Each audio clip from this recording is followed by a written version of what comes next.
Assalamualaikum teman hantu. Berjumpa lagi dengan saya Jody dan saya Erwin.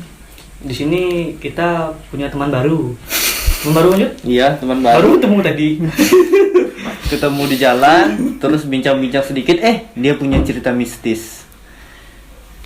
Boleh kita perkenalkan langsung ya bang? Perkenalkan diri sendiri bang.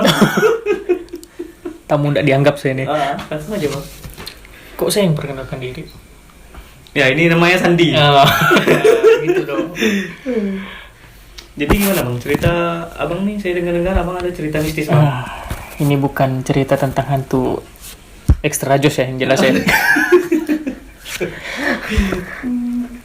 Oh, berarti abang nonton video yang sebelumnya, Oh, berarti? nonton. Saya subscriber sejati saya. Jadi ceritanya ini. Bahas hantu extra joss lagi. Wih, Jangan. Nanti kenakan bang. Bagus. Saya mau cerita apa di sini nih?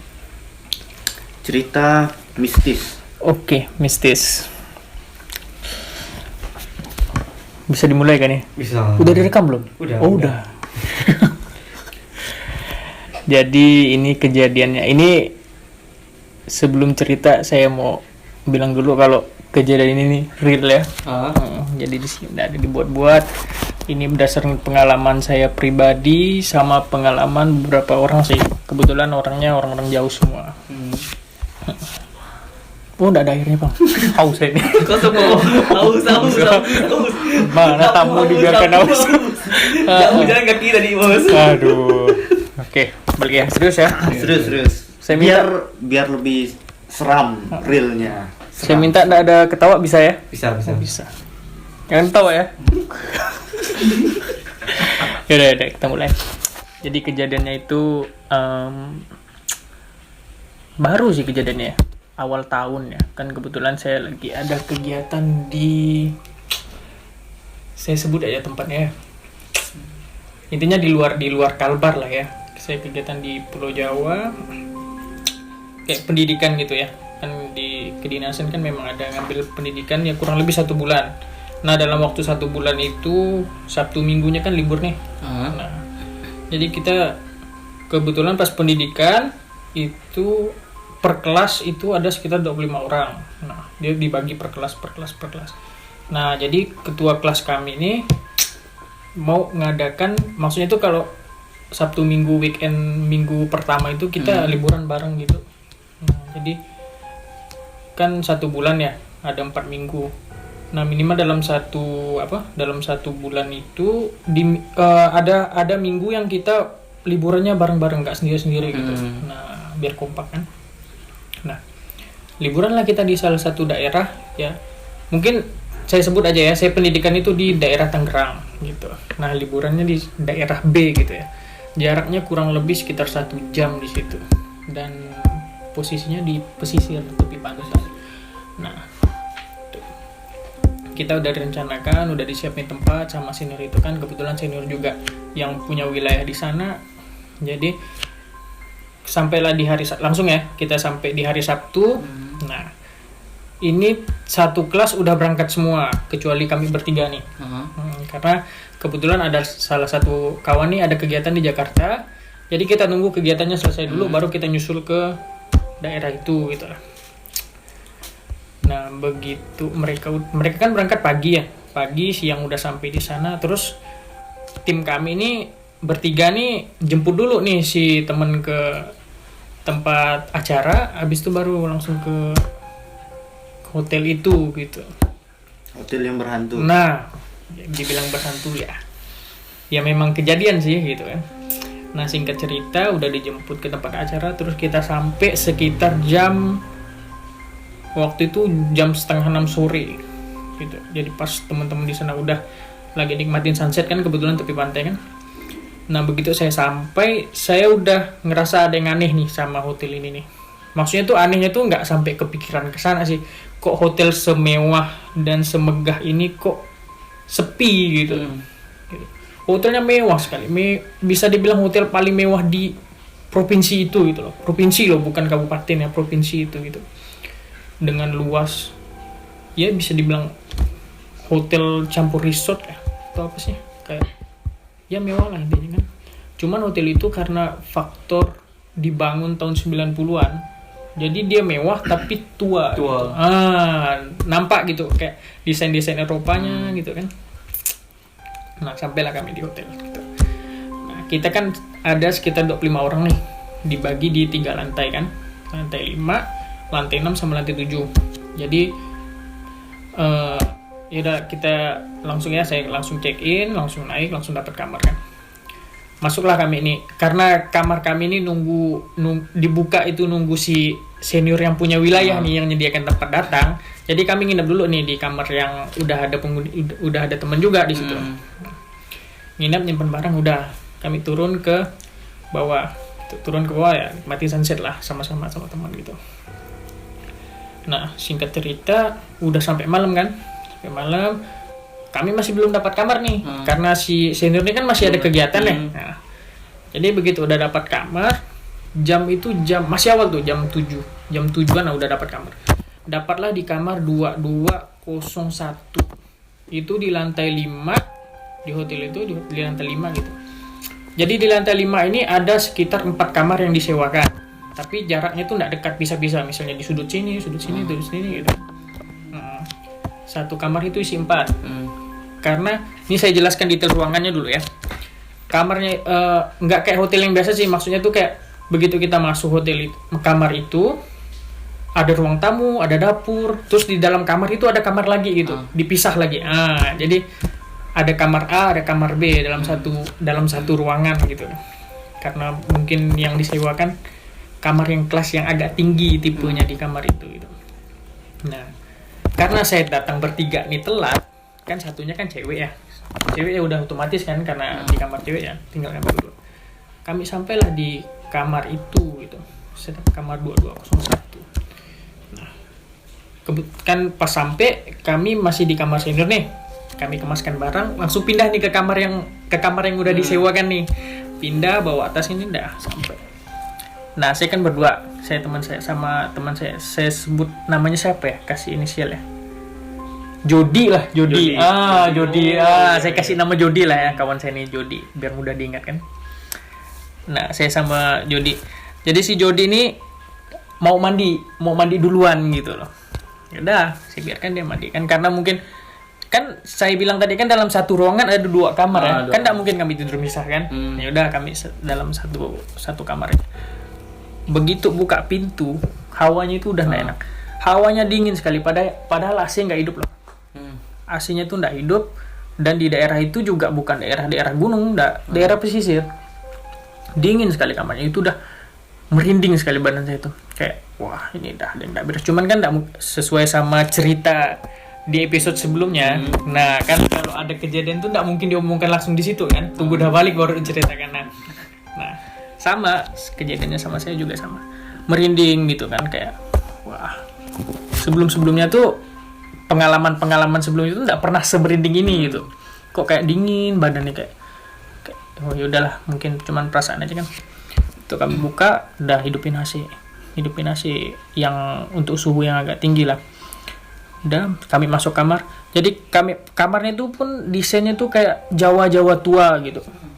Kasurnya kayak kasur kerajaan lah, kayu gitu kan, ukir-ukiran. Kamarnya juga, terus WC-nya juga sama, terus bau-bau aroma kayunya tuh pekat gitu. Udah sampai kemaskan barang, terus si senior nih mandi lah. Yaudah aku mandi dulu ya, kita dibilang kan. Udah nggak apa-apa bang, mandi dulu. Udah saya santai lah, saya iseng nih searching di Google nih tentang hotel ini gitu, penasaran gitu kan. Saya kira kalau hotel ini muncul nih pemberitahuan, tek. Wah, di situ saya makin merinding tuh, karena di timelinenya itu paling atas tuh muncul kalau hotel ini nih hotel horor gitu. Pengalaman horornya banyak sekali di situ gitu. Saya buka, salah satunya ada mahasiswi yang bunuh diri di hotel itu gitu. Di lantai 5 di kamar yang ngadap kolam berenang, dan posisi kamar yang saya tempati itu pas ngadap kolam berenang. Situ ada beberapa kamar sih, nggak tahu kebetulan entah di kamar saya atau gimana enggak. Gitu.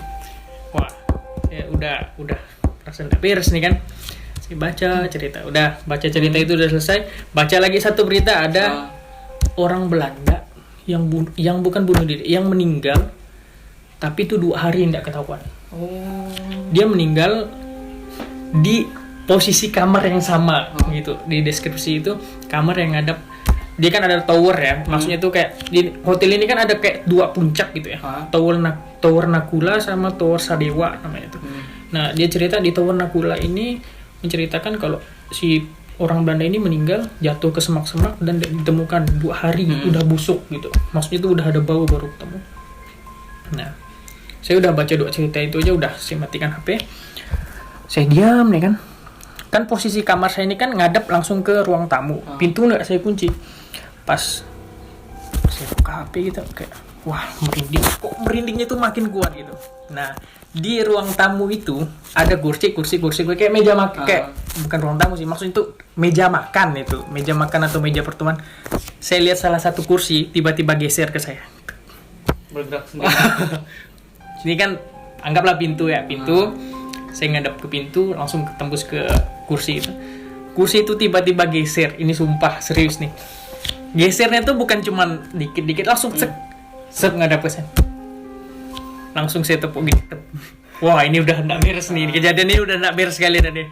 Saya buka, bang, saya gedor WC tuh, WC-nya sih nggak dikunci ya. Saya gedor, bang udah kita keluar, nggak bisa nih di sini, pindah. Bilang nggak ada bunyi di dalam. Tahu sekali saya buka pintu itu, senior saya ini begini, kan ada wastafel ya, wastafel terus ngadep kaca, dia megang sisi wastafel sambil megang gosok gigi, nengok ke kaca, matanya putih semua. Matanya putih gitu sambil nengok kaca. Anjir, saya udah keluar dari WC itu, udah saya mau ambil bantal tapi kan nggak mungkin saya tinggalkan kan. Masuk saya masih gini, kayak tangannya tuh kayak gemeteran, kayak ngeremas. Berarti ini kesurupan atau gimana? Nah saya nggak tahu lah untuk definisi kesurupan atau gimana gitu ya. Mau tahu nggak? Saya tabok. Saya mau game langsung. Saya mau game deh. Saya bikin pak. Oling deh kan, jatuh. Bangun. Wah apa nih kata dia bilang kan? Udah dong bang, keluar di kamarnya. Keluar kan. Saya gedor lagi kamar yang saya singgah tuh. Saya gedor. Oh buka, gak ada. Begitu dibuka, ngapa kalian nih? Kata dia bilang gitu kan. Enggak, udah kami tidur di sini aja, bilang kayak gitu kan. Biarpun kami tidur depan TV udah enggak masalah, gitu bilang kayak gitu. Kenapa kalian tuh? Ada apa? Kata dia bilang gitu kan. Waduh bang, mistis saya cuma kasih clue itu, mistis. Waduh, udah saling nengok tuh satu sama lain tuh. Udah enggak perlu tidur di sini aja. Lah jadi gimana kamarnya, gini dibayar. Kalau misalnya memang abang keberatan gitu bilang, masa soal biaya kamar dan lain-lain biar saya ngurus, saya bilang kayak gitu. Intinya saya nggak mau tidur di kamar itu, saya tidur di sini, saya tidur depan TV, saya sofa.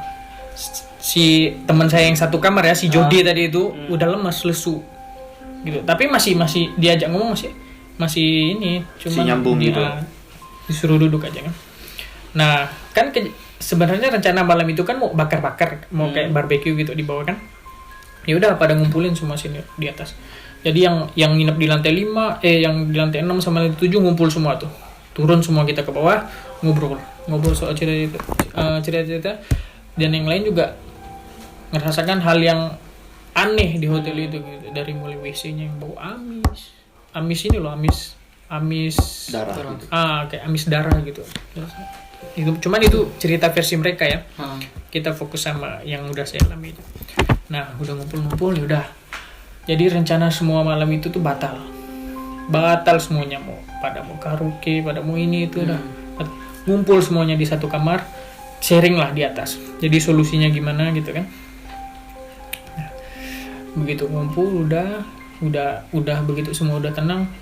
Ya tetap sama sih kan, nggak mungkin semuanya 25 orang nginep dalam satu kamar, nggak mungkin. Ya udah berarti saya sama teman saya sama si Jody tetap nginep di kamar yang udah ada isinya gitu. Ya udah kamar itu kosongin. Terus ada satu senior nih, ada satu nggak percaya nih sama cerita saya. Oke, kalau abang nggak percaya saya bilang ya udah kita ke kamar itu, pergi semua ke kamar itu, pergi. Begitu dia buka pintunya aja, dia buka pintu masuk. semua lampu di kamar itu tuh kedap-kedip, tok. Belum masuk nih, baru buka pintu, tok, ditutupnya lagi. Katanya sih dia bisa merasakan, bisa nengok karena dia yang dituakan juga kan.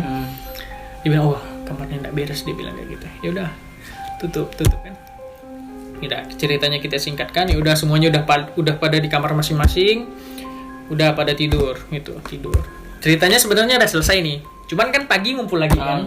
Pagi ngumpul lagi, rupanya ada kejadian lagi gitu. Tapi sama teman saya itu namanya Dimas lah, ya kita sebut Dimas lah ya. Nah, si Dimas kan tidur di kamar lantai 6. Nah, di kamar lantai 6. Dia tidur di kamar lantai 6. Terus malamnya dia kayak diganggu gitu. Diganggu. Dia kan sering video call tuh sama pacarnya kan. Jadi yang lain udah pada tidur, dia masih video call.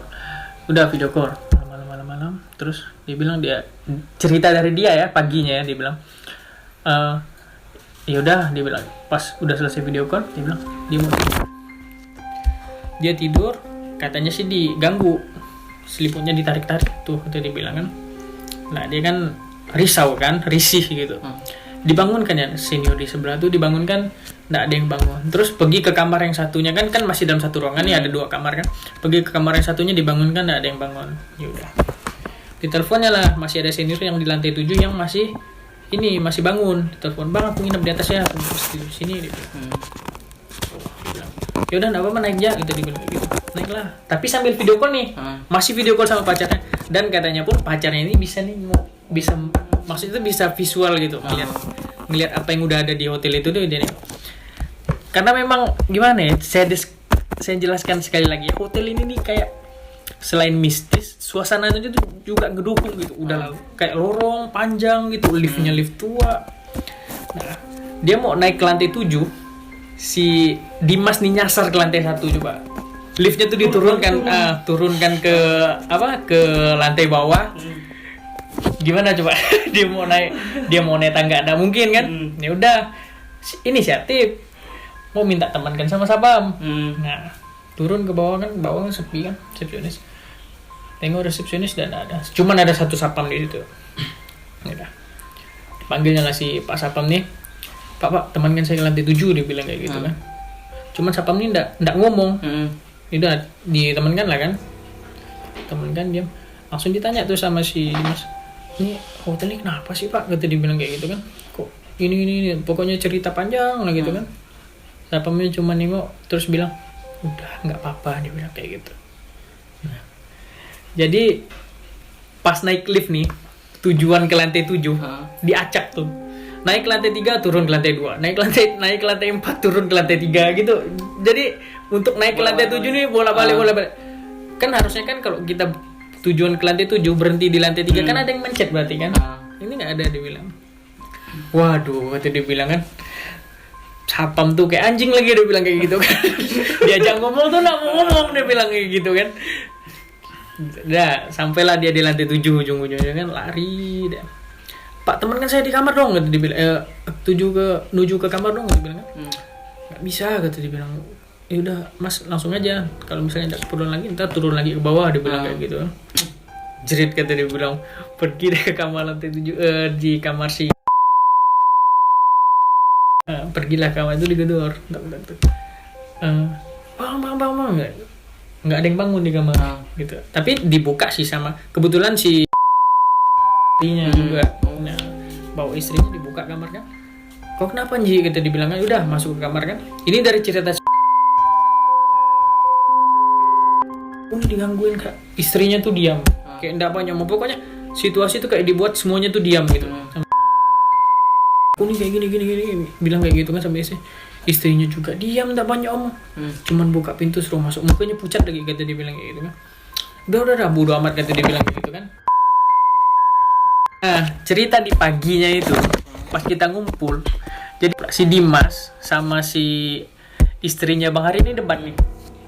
Dari ceritanya si Dimas, istrinya ini diam, enggak banyak omong. Sedangkan dari istrinya si Bang Hari bilang kalau si ada ngomong satu kata satu patah kata pun dia bilang kayak Panji tuh pucat tiba-tiba ngedur terus ya udahlah saya suruh masuk gitu, saya suruh tidur dalam. Nah gitu, kayak suasananya tuh kayak dimain-mainkan sama itu gitulah, dari ceritanya si Dimas istrinya Bang Hari diam, dari ceritanya istri Bang Hari si Dimas yang mau masuk kamar juga diam gitu. Nah singkat cerita kan satu malam aja kan, minggu udah pada camping udah pada kemas balik di bus rupanya si Pak supir cerita, sengaja mas saya nggak cerita katanya, takut ganggu liburan, memang di hotel ini suasananya kayak nggak bagus karena banyak sih kata dia bilang, selain kejadian pembunuhan ini tuh kan kemarin juga ada tsunami dia bilang kayak gitu kan. Nah ini kan kejadian tsunami ya di daerah Tangerang ya, di daerah provinsi Banten lah pokoknya. Nah ada tsunami dan ya lain-lain lah, makanya saya disediakan kamar, saya nggak mau nginep di situ, saya lebih milih tidur di musola kata dia bilang kayak gitu. Seperti itulah kira-kira ceritanya ya. Nah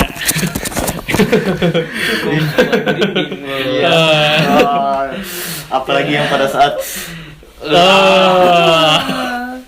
itu sumpah tuh matanya putih terus megang wastafel nih, tangannya kayak mau keluar beratnya gitu. Wah saya bilang anjir ini orang nih, wah gimana kalau secara visual sih kita nggak ada dengar kayak suara kayak apa sih, kayak penampakan dan lain-lain, cuman karena ada beberapa sini yang bilang ada di sini ada cewek, di sini ada cewek ya. Kan kita bisa meyakini omongan dia, bisa juga enggak ya, cuman kita berdasarkan sama apa yang kita rasakan aja. Memang suasana di situ memang enggak enak, suasananya enggak enak, terus kayak ya pengalaman ini ya, pengalaman aneh ya kayaknya dalam hidup saya itu, kayak baru kali ini loh kayak diganggu gitu, benar-benar diganggu secara habis-habisan selama satu malam gitu loh. Dan kebetulan bukan saya sendiri, yang lain juga sama gitu. Ya begitulah. kalau saya nih di posisi itu pasti saya kabur sekali itu. Saya lihat kursi ya udah langsung gimana itu juga, mungkin langsung turun keluar pindah. Kalau bisa pulang malam itu pulang langsung. Saya juga mikir wah kalau bisa pulang saya malam itu, cuman kan nggak mungkin kan, kayak itulah mikirnya semua pasti berlalu, udah mikirnya kayak gitu aja sama suatu kejadian yang nimpa kita pikir ya udah masih ada hari besok, semua pasti berlalu gitu, dan semua pasti bakal jadi cerita gitu kan. Dan ya mungkin waktu itu seram lah, tapi kan bakal jadi cerita nanti ada yang kita ceritakan ke orang gitu. Soal yang kursi gerak itu saya nggak ada cerita ke siapapun ya, cuman di sini aja. Jadi tempat ini spesial. Soal kursi gerak itu memang saya waktu di sana juga ditanya pernah ngalamin kejadian apa ya?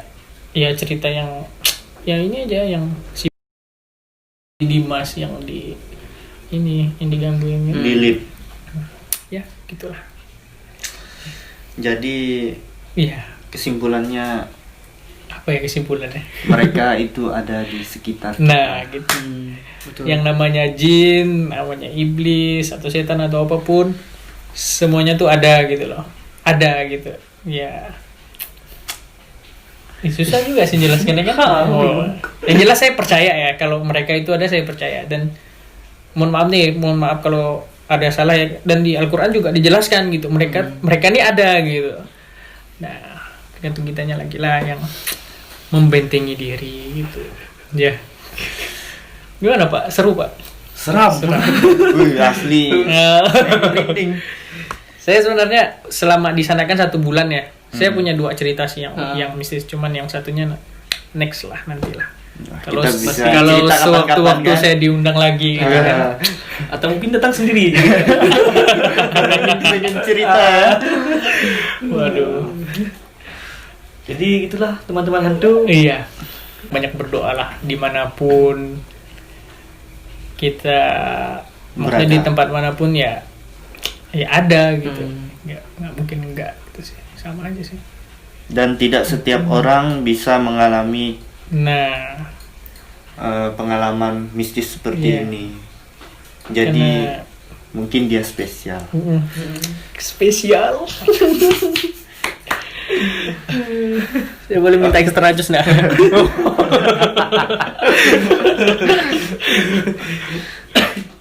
Oke teman-teman Oke, hantu, cukup ya.